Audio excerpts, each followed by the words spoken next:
বাংলাদেশের ভবিষ্যৎ কেমন হবে তা নির্ধারণ করার সুযোগ এসেছে দীর্ঘ 17 বছর পর। নতুন বাংলাদেশ বিনির্মাণ স্বপ্নের বাস্তবায়ন কঠিন, তবে অসম্ভব নয়।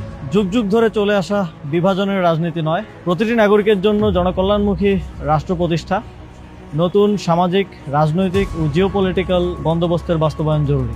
এই লড়াই সহজ নয়, তবে মতিউর রহমান, তারামন বিবি, নূর হোসেন, ফেলানী, আবরার ফাহাদ, আবু সাইদ ও মুগ্ধদের আত্মত্যাগের প্রেরণা নিয়ে আমি এই পুনর্গঠন ও বিনির্মাণের লড়াই চালিয়ে যেতে চাই। আসন্ন ত্রয়োদশ জাতীয় সংসদ নির্বাচনে আমি ধানমন্ডি, কলাবাগান, হাজারীবাগ, নিউ মার্কেট এবং কামরাঙ্গীরচরের একাংশ নিয়ে গঠিত ঢাকা 10 সংসদীয় আসনে স্বতন্ত্র প্রার্থী হিসেবে দাঁড়াচ্ছি। বড় কোনো রাজনৈতিক দলের পৃষ্ঠপোষকতা, অসংখ্য নিবেদিত কর্মী, প্রচলিত ব্যবস্থায় প্রয়োজনীয় অর্থ কোনোটাই আমার নেই।